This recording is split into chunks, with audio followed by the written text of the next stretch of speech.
Hə, deyirsən ki, yox, Allah Taala deyir ki, miskinlərə məsələn ehtiyacı olanlar getsin işləsinlər də, mən zəkatımı verərəm ona. Belə şey yoxdur qardaşım. Bu dini təşri edən Allahdır. Sənə çox verib Allah pul. Ona verməyib. Və elə bölgü edib ki, çox verən, çox pulu olan, pulu olmayana verməlidir. Yox axı, bu bölgü sənindir, yadda saxla axı. Bu bölgü sənindir. Allah Subhanahu və Teala deyir ki, biz insanların bəzisini bəzisindən üstün etdik. İmkanda. Qisməti bölən odur da, Allah yox. Birinə çox verir, birinə az verir. Birinə iş verir, birinə iş vermir. İş verən, iş verməyən üçün fitnədir. Pulu olan, pulu olmayan üçün fitnədir. Yəni sən bu bölgünü edib ki Allah, hamı sən buna kömək edəsən.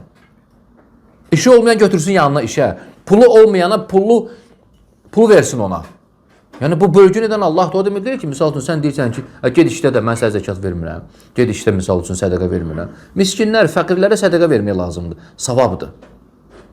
Fəqir nədir? Deyir, Rəşad qardaş, biz işləyir, maaş alır. 300 manat. Nə olsun ki 300 manat maaş alır? 300 manat maaş alana sədəqə vermirlər. Nə vermirlər axı?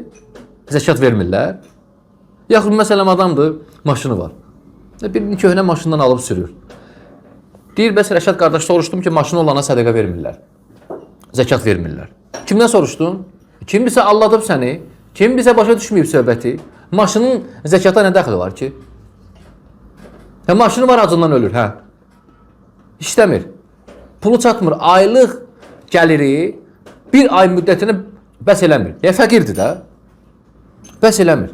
Adam var, subhanallah, gəliri bir illikdir bunu. Bəs eləyir. Yəni bir ay maaşı bir il ödəyəcək. O sənə kim deyil axı? Bu bir ay maaşı yeyə bilmir. 12-13 gündən sonra acdır. 350 manatı nə qədər xərcləyərsən? Və indiki vaxtda 350 manatı nə qədər xərcləmək olar? Çox olsun 10 gün. Düz deyir. Çox olar 10 gün. Getdin bir bazarlıq elədin. Həmin o etdiyin bazarlığı sən 10 gün yeyəcəksən. 12-13 gün. Çünki indi 350 manatı budur yəni. 350 manatı bir ay kim ailə saxlayar? Ailə saxlayır. Heç kim. Deməli bu miskin hökmündədir, fəqir hökmündədir. Düzündə alimlər ixtilaf edir və fəqirlə miskin arasında fərq. Biz ümumən danışırıq. Yəni 350 manat alır, sədəqə verməyək ona, zəkat verməyək. Belə şey yoxdur qardaşım, verirsən sən ona. Verirsən sən ona. Aylıq maaşı gəlir, bəs eləmirsə ona, haqqıdır. Sən verməlisən ona. Ona görə bax, bu məsələ Allahu aləm, mən hərdən fikir verirəm, baxıram, görürəm ki, düzgün başa düşülməyib axı. Düzgün yerinə qoyulmayıb, haqqı verilmir.